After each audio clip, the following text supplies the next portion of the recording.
जय सिया राम। आप सुन रहे हैं कैपिटल रेडियो अयोध्या। मैं हूं भावना राय और मैं हूं वात्सल्य राय। सभी सुनने वालों को जय सिया राम। कैपिटल रेडियो अयोध्या में आप लगातार सुन रहे हैं रामायण की कहानियाँ। रामायण का अर्थ है राम का अयन, यानी भगवान श्री राम की यात्रा।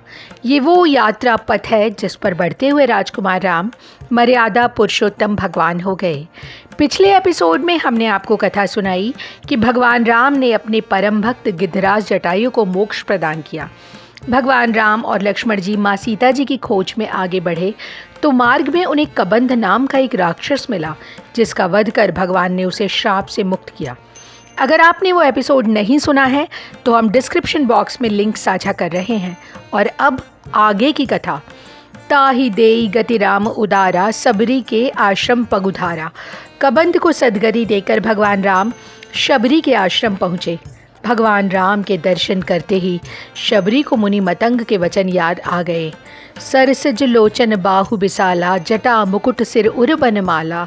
श्याम गौर सुंदर दो भाई, सबरी परी चरण लपटाई। सुंदर आँखें विशाल भुजाएं, सिर पर जटा का मुकुट और गले में वनमाल। भगवान राम और लक्ष्मण के दर्शन करते ही शबरी उनके पैरों से लिपट गई। शबरी भगवान राम के प्रेम में ऐसी मगन हुई कि कुछ बोल ही नहीं पा रही थी। उन्होंने दोनों भाइयों के पैर पखारे और सुंदर आसन पर बिठाया। कंद मूल फल सुरस अति, दिए राम कहु आने। प्रेम सहित प्रभु खाए, बार बार बखाने। शबरी ने भगवान राम को कंदमूल फल दिए। भगवान ने प्रेम सहित वो फल खाए और उनके स्वाद की प्रशंसा करते रहे। केहि विधि स्तुति करहूँ तुम्हारी, अधम जाति मैं जड़मति भारी। शबरी भगवान राम के सामने हाथ जोड़कर खड़ी हो गईं। वो कहने लगी, हे प्रभु, मैं तो मंदबुद्धि हूँ और समझ नहीं पा रही हूँ कि आपकी प्रार्थना कैसे करूँ। कह रघुपति सुनि भामिनी बाता, मानव एक भगति करनाता। भगवान राम ने कहा, हे देवी सुनिए, मैं तो सिर्फ एक ही संबंध मानता हूँ और वो है भक्ति का संबंध।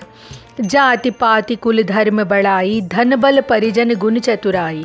भगत हीन नर सोहई जैसे, बिनु जल बारिद देखई जैसा। भगवान राम ने कहा, जाति कुल धर्म धन बल और चतुराई सब कुछ तो हो, लेकिन भक्ति ना हो तो मनुष्य कैसा लगता है? ठीक वैसा ही जैसे कोई पानी के बिना बादल हो। नवधा भगति कहूँ तो ही पाई, सावधान सुनु धरु मन माही। और मैं आपको नवधा भक्ति यानी भक्ति के 9 प्रकार के बारे में जानकारी देता हूँ। आप ध्यान से सुनिए। भक्ति का पहला रूप है सत्संग यानी संतों की संगति। दूसरी भक्ति है मेरे कथा प्रसंग से प्रेम। तीसरी भक्ति है अभिमान छोड़कर गुरु के चरणों की सेवा। चौथी भक्ति है कपट छोड़कर मेरे गुणों का गान। मंत्र जाप मम दृढ़ विश्वासा, पंचम भजन सुबेद प्रकाशा। भगवान राम ने कहा, 5वीं भक्ति है मेरे यानी राम नाम के मंत्र का जाप और मुझ में दृढ़ विश्वास। छठी भक्ति है इंद्रियों का दमन और अच्छा स्वभाव, निरंतर धर्म में लगे रहना। 7वीं भक्ति है पूरे जगत को राममय देखना और मुझसे भी अधिक संतों को मान देना।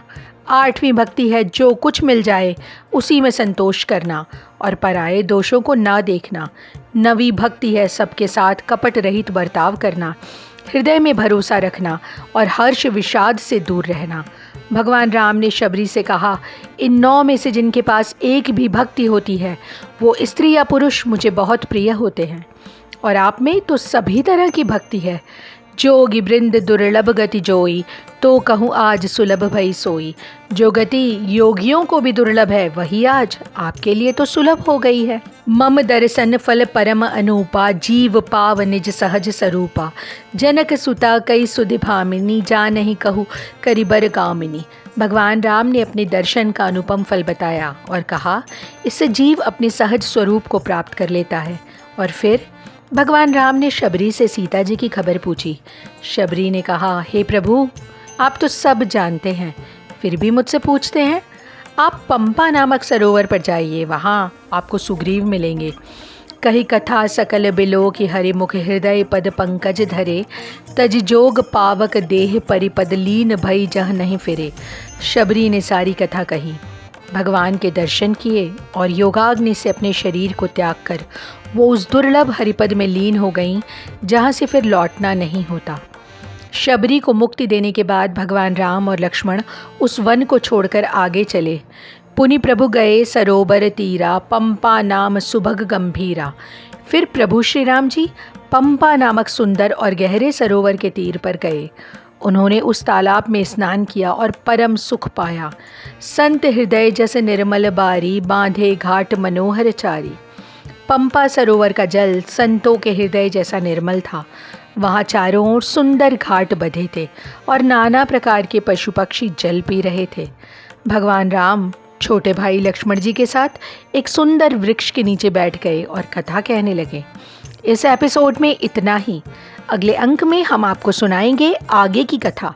कार्यक्रम को पसंद करने और शेयर करने के लिए हम आप सभी सुनने वालों के बहुत आभारी हैं।